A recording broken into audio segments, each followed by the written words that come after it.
Hello, and welcome to Your Health Matters. My name is Dr. Peter Hogenkamp. I'm your host, and I'm very happy to have you on the program today because today is a program celebrating February, which is National Children's Dental Health Month. And to commemorate National Children's Dental Health Month, I thought we would talk about a salient topic, and that is fluorination of the water. So putting fluoride in the water supply. I think a lot of us have a general idea that fluoride is put in a lot of municipal water supplies. But today we want to talk about why we do it and how it helps, and what are some of the aspects of fluorination that we should all need to know to be informed. To this end, I have the great pleasure of welcoming Christina Sweet. Christina, how are you today? Hi, good. Thank you, Peter, for having me. I appreciate it. Well, it's great to have you. Christina is a registered dental hygienist as well as a master of public health. And so she's probably very uniquely positioned to talk about fluoride in the water. And that's great because as you talk about this subject, as you talk about any subject really, I think it's important to remember who you're talking to. Does the person that you're getting information from, have some expertise or knowledge in this area? And that's why I called Christina, because I think she is a great person to talk to about what is fluoride, why do we put it in the water, what does it do for us? This whole, I was just telling Christina that it's very interesting because I like doing the research for these shows because you learn kind of cool stuff. And fluoride was actually first discovered as helping teeth back in the early 1900s in Colorado Springs. There was an East Coast dentist by the name of Dr. McKay, and he decided to move to Colorado Springs. He was kind of ahead of the rush. Now everyone's moving to Colorado. He was doing it 120 years ago. But he opened up a dental practice, and he noticed two things. He noticed that 90% of the people in town had very brown stained teeth. And that the people with these brown stained teeth, they had almost no teeth decay. They had very few cavities. Ultimately, what they learned was that this town, naturally occurring in the water, there was very high levels of fluoride. That fluoride led to something called fluorosis, which is these brown stained teeth. But in being infused with so much fluoride, these teeth were very resilient to decay. And this started the whole process off. I wanted to mention it to you for a couple reasons. Number one is we should all realize that fluoride exists in the water naturally. When we fluorinate water, we're adding a little more. We're not just, but there already was fluoride in the water. The second thing is that fluoride prevents tooth decay. This has been studied, and Christina's going to talk about this more, but there is no doubt that fluorination of the water significantly decreases tooth decay.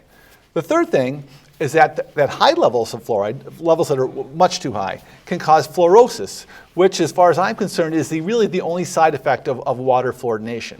And to get significant fluorosis, the water has to have much too high levels of fluoride, which is something that we test for to prevent. So with that little introduction in mind, I wanted to start off and ask Christina, so Christina, why do we add fluoride to the water? Well, like you've said, Peter, to help prevent decay. Now, a lot of people think that it's just for children, but it helps adult as well, especially when you think about, maybe in our 20s we don't have it as much with the recession, but a lot of people, as they get older, whether it's because they're grinding their teeth or because they're brushing too hard, a number of reasons, periodontal disease runs in their family, that root surface is not as strong as the white part, the enamel part of our teeth. And so people are very prone to getting cavities there. So the fluoride in our saliva from drinking the water and cooking helps adults as well. A lot of people think it's just for the development of your teeth when you're a child, but it benefits all ages. And having it be the ultimate level, because a lot of people who are against fluoride say that it's a medicine, that we're drugging people. That is exactly not what we're not doing. Right. It's a natural mineral. It's a natural mineral. We already have it in our water. Unfortunately, where we are, we don't have enough in the water, so we're making it the right level. There are places that have too much, and they lower it to prevent Such things as like Colorado Springs. Right. So they lower it. So what's so great about having this system in Rutland, we are so lucky, is that we have it at the right level for our bodies. And what is the right level? 0.7 parts per million. So. Yeah. So we're talking about a very minuscule level. Right. Correct. Yeah. It's not the same amount that's in your toothpaste. Right.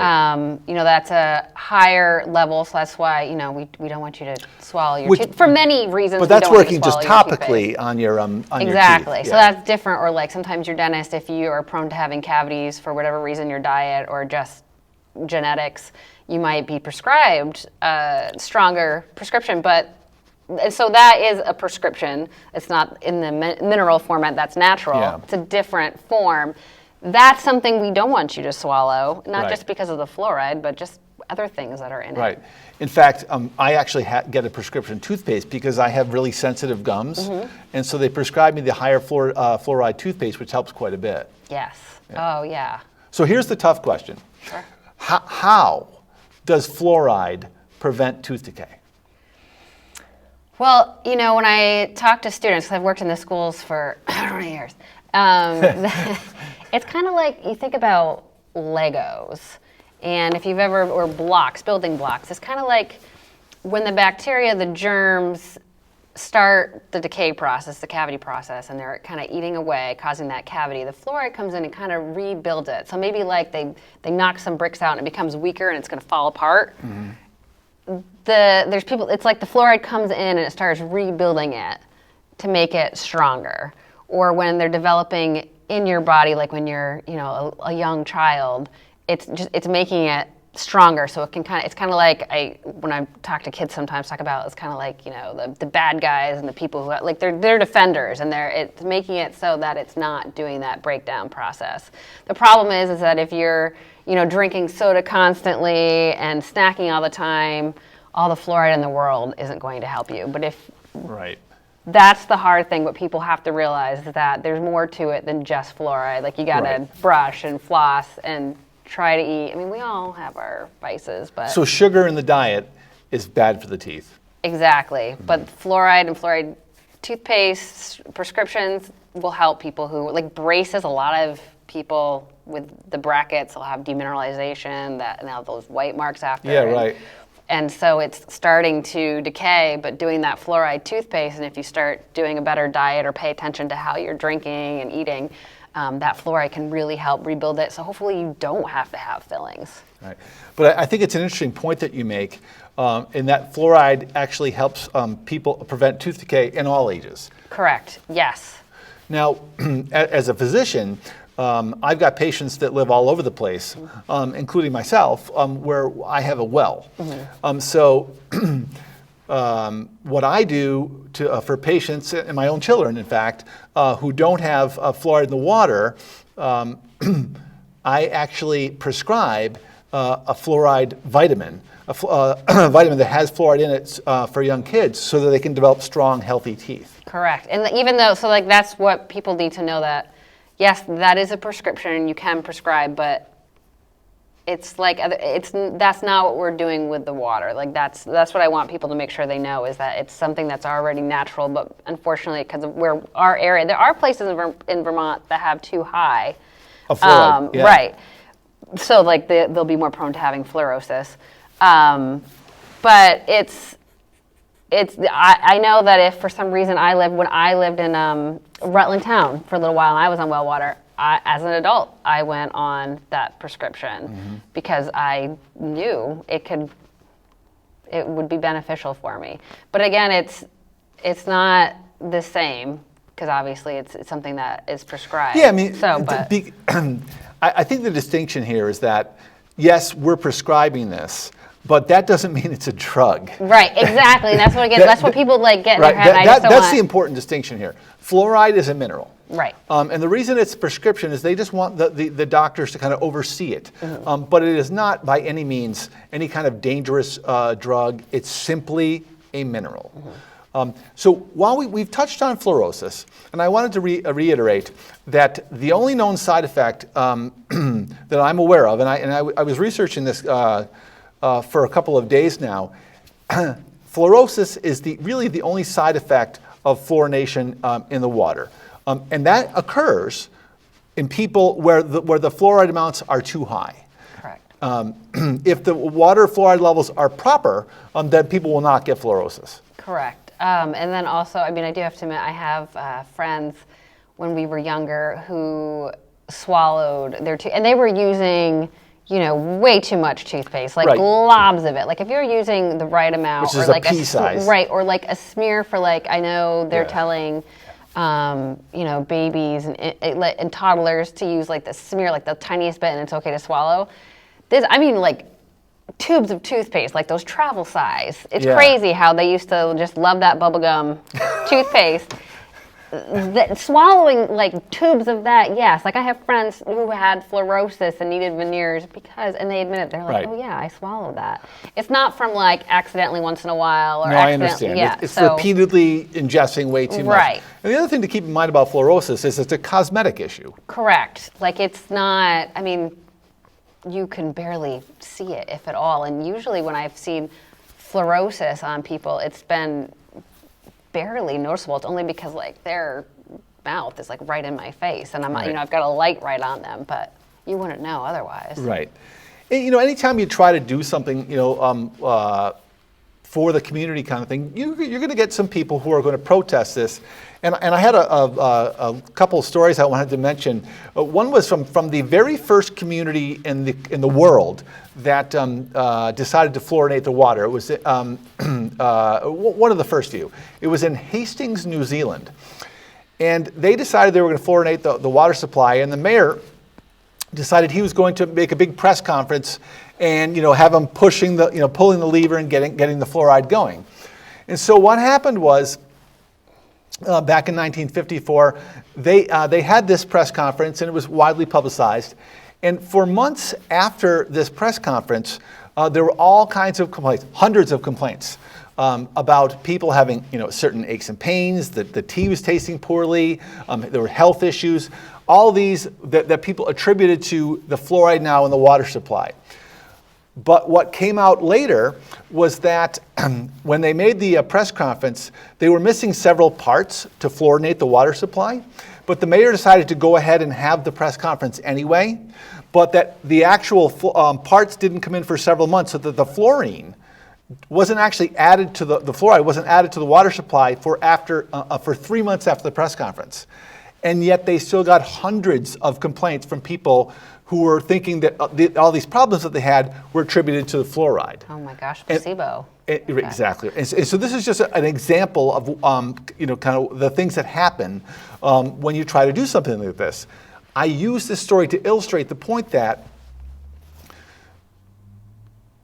there was no association between all these people who had all these problems in the fluoride, because the fluoride wasn't in the water, but yet they thought it was. And so that's part of the battle that we're fighting here when we talk about adding fluoride to the water. It's people's perception of things that may or may not actually have any basis in fact. So in addition to fluoride in the water, since it is National Children's Dental Health Month, tell me some other things that we should be doing for our oral health. Oh gosh, so brushing twice a day. So brushing twice a day. Twice a day, morning and night. Morning for your friends, night for time for you. Right. I like that. And how long should you brush your teeth for? 2 minutes. 2 minutes. So favorite song or timer or electric toothbrushes are. There's no chance I'm making amazing. 2 minutes. Well, you got a little timer at home. You can Well, I have an maybe electric toothbrush, and I never quite make it. I always have to shut it off. So 2 minutes. 2 minutes, yeah. So I try to make up for that by the fact that I usually brush my teeth more than twice a day. Okay. So I usually go maybe 3 or 4, Okay. but I'm sure I'm probably only lasting a minute each time kind of thing. All right. So I floss. we should all be now, flossing. the dance or the string? So I've always been a big. I can't do the dance. I'm just kidding. I've always been a big string guy. Yeah. But my wife recently came out with these little flossers. Oh, yes. And I've tried one, and I have to admit, I like them, but it's just a lot of plastic in the environment for me. So I'm going to stick to the floss. Sure. Water picks are excellent Me too. and Frank Zappa, we're going to become dental floss tycoons. Do you remember Frank Zappa? He's probably before your time. Yeah. Yeah. He had a famous song about being a dental floss tycoon. I'm going to stick with the dental floss. What about diet? What should we do in our diet to make our teeth healthier, our children's teeth healthier? Sure. So, actually, what you bringing that up makes me remember that something important to share is that our cavities are contagious. So if we had active decay and we have a child and or even a partner, if kissing, sharing utensils, oh my gosh, I have to bite my tongue when I see an adult take a pacifier that's fallen down and they put it in their mouth to clean it and then put it. Oh gosh, I've never seen that. Oh gosh. So it's better just to take so that it's the moment. Bacteria. The bacteria. Yeah. Yes, we pass it onto our children or to anyone else that we're with. But we all have bacteria in our mouth we do, at all right, times. But when it's active, like periodontal disease, cavities. I see. We So can somebody who transfer it. who has cavities and periodontal disease, their levels of bacteria or perhaps their type of bacteria, you want to keep those to yourself and not spread those around. Exactly. That's why also with toothbrushes, you want to make sure that you don't share a toothbrush. My wife gets very upset if I accidentally use hers. Ah, yeah. And you also should store your toothbrush in a drawer or somewhere, not out, because toilet Really? particles Okay. fly up to 6 feet, Yeah. I think it is. Okay, mine's in a drawer. Yes. I'm good yes. there. Now, one of the other ways that, at least to my understanding, that fluoride works to help prevent cavities is it's antibacterial. So you're actually suppressing bacterial growth with the fluoride as well. It's like a cavity fighting hero. Cavity fighting hero. Yeah. Okay. That's what I think of fluoride. So what else besides sugar in the diet should people avoid to improve their oral health? Sure. So sometimes it's not actually about how much sugar they're having, but how often they're having it. So that can be a misconception because people will think I have one soda a day. Right. And a lot of people don't realize that it's also the carbonation. It's not just the sugar. So I had a patient I was seeing, and they came in every 3 months because they just had this high decay rate, and it was an adult, and they were brushing. Decay rate. Decay rate. They were doing all the right things. They made all these changes, but they just couldn't. And they said they were just drinking water. And I was just like, gosh, I don't know. And then one day they walked in and they had one of those big, liter bottles of seltzer water. Carbonated water. Yes. And I was like, is that the water you're drinking? And they were like, yes. And I'm like, ooh, that's probably it. So I talked to I never like to tell someone they can't do something. That's a personal choice of what you do. I said, how about you try to limit it to only mealtime or snack time. You finish it within 20 minutes. And then in between only have plain water. Nothing added to it. No flavors, no bubbles. And then the next time they came, that was the first time that they hadn't had active cavities. Just in case you're wondering, why carbonation is bad, it's because the carbonation, which is CO2, it mixes with the water to form carbonic acid. Right. And acid is the Achilles heel of tooth enamel. Right. Right. So that's the thing about soda. I used to be a chemistry teacher. Oh. And when we were discussing the chapter on acids and bases, I used to take a can of Coke, which I happen to love, but I only allow myself one a month. But anyway, but it's delicious. I would pour this can of Coke into a glass, and I would then put a chicken wing. Oh, I've done this before with kids. Chicken wing into the glass, and I'd put a glass next to it with just tap water and put the chicken wing in. And the next day, we would come in, and the chicken wing that was in the Coke was basically denuded down to the bone. Yes. And it's just the chicken had completely fallen off the bone, and the other chicken wing was fine. Mm-hmm. And so if you, Coke has a pH of about 2, by the way. Mm-hmm. That's extremely acidic. Right. All right. But your point is, if you want to limit, something like that to a short period amount of time, you're decreasing the exposure of the teeth to the right. sugar. And then, if you do it mealtime, you can brush your teeth afterwards. Right. Yeah. Wait a little bit. So it's about 20 minutes. I used to call it with kids. I used to say they're having like a cavity dancing party. Yeah. So give it like 20 minutes, and then rinse out with water right after. Yeah, it's an important thing to remember that it's not just soda. A lot of things people don't think about. Juice has sugar in it. Milk has sugar in it. So a lot of times parents don't know when they're putting their child to bed with a bottle that there's sugar naturally in milk. And it's not that I would never say to stop drinking milk, or even to adults when you drink coffee, if you put, cream in there, and I would never tell adults not to drink their coffee. I'd have some really grumpy friends. Just try to, instead of sipping on it all day long, have it like, have a cup. Right. Or just have it black. And so what if your teeth are stained? Mm-hmm.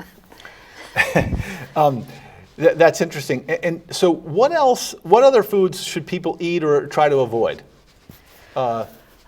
Sticky candy, things like Jolly Ranchers. Like if you're someone who crunches down on hard candy and lollipops and whatnot, that's not just bad for your teeth because of sugar, but it can crack them. So I always tell people, if you're gonna have a lollipop, actually let it melt down, dissolve. Same with cough drops. If people are having cough drops or mints, you just let it dissolve so you're not cracking a tooth. Right.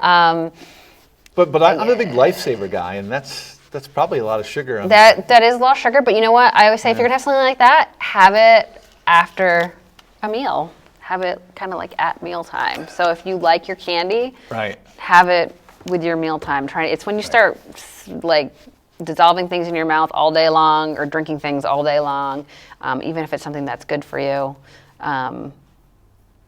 Just want to try to limit the exposure. So I wanted to get back a little bit to fluoride, and we're sitting here drinking, or I'm drinking the bottled water anyway, and I read this interesting story on the internet today about when they first brought fluoride to the city of Birmingham in England.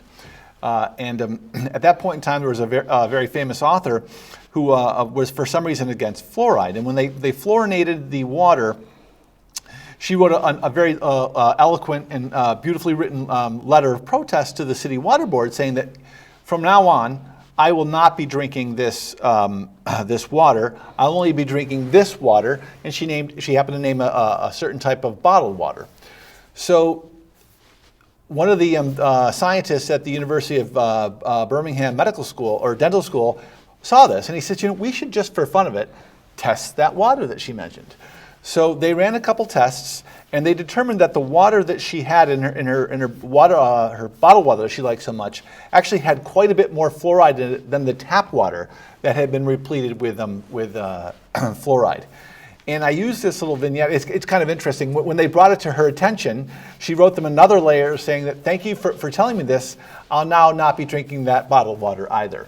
But the point I'm trying to make is, a lot of bottled water has fluoride in it. Mm-hmm. Some of it, as I just mentioned, has more fluoride in it than a municipal water supply into which fluoride has already been added. Mm-hmm. And the third point is there is fluoride in the soil, it's in plants, it's in our food. It's a ubiquitous substance kind of thing, and it's a naturally occurring mineral. We don't need to be afraid of it. And as you point out, there are some communities that have plenty of fluoride in the water supply. It doesn't need to be added. Mm-hmm. I saw some interesting studies. So when fluoride was first being thought of as something to do in terms of public health, in other words, we thought about introducing it to the public water supply. The first place done in the United States was back in Grand Rapids, Michigan, and they experienced in 11 years during the study that they did a 60% decrease in tooth decay when you compare the children who had the fluorinated water versus the children that don't. Think about the amount of money that is going to save. And not just money. Tooth decay has a lot of serious consequences for the patient. Gosh, yes. I mean, school that's missed. School that's missed. Self-esteem, from the rate of missing teeth, tooth that are lost, much lower in children that have fluorinated teeth. Think about they're missing a lot of school. Their education is jeopardized. Pain. I remember as a kid when you had a toothache. My mother used to give you a little shot of whiskey, and she used to let it sit in the corner of your mouth. Oh my gosh! So we were always having tooth pain when we were kids. Oh. I'm kidding, but that was my mother's remedy for tooth pain. But I remember having a lot of bad nights as a kid, with tooth pain kind of thing. And fluorination of the water decreases tooth pain. It has a lot of benefits, and here's one that I like to think about as a physician. Because good oral health confers good physical health, it's really important to you to your physical health. And what I mean by that is, if people have bad dentition, it affects negatively their actual medical, their heart health, their liver health, their kidney health. It affects all these things adversely. I mean, teeth are so important for not only eating, but just talking. So hard to talk without your teeth. It is. And smiling. I mean, babies look cute without teeth when they smile, right, but we would not be very attractive. Yeah. Not that that's the most important thing, but But it's something that we all think about. Yeah. Right. Yeah. So when we think about fluorination, some people will argue about the cost of it. And fluorinating the water supply does have a cost. I don't think it's very much, but it does have a cost. So I kind of looked into it about the cost effectiveness of fluorination, and there was many studies done. And some studies said that for every $1 that you spent on fluorinating the water supply, you saved $20 in dental costs down the road. Currently in England, England is one country that's kind of lagged behind in fluorination. Currently, only 10% of England is the water is fluorinated. In the other major English-speaking countries like Canada, the U.S., New Zealand, Australia, it's about 60 to 80% of municipal water supply is fluorinated. In the United States, over 200 million people enjoy water that's been fluorinated. Think our population is 330, 340, so that's 2/3 of the folks. So this is something that's done that's widespread, and it's saving money for the healthcare system down the road, which is really important as our healthcare funds become really limited. Big bang for the buck for fluorination. Okay, we're running out of time, but so I want you to just kind of summarize in the last couple of minutes that we have why fluoride in the water is a good idea. Why not? Why? I can't even think of anything better. I grew up in Rutland. I was lucky to have fluoride in my water.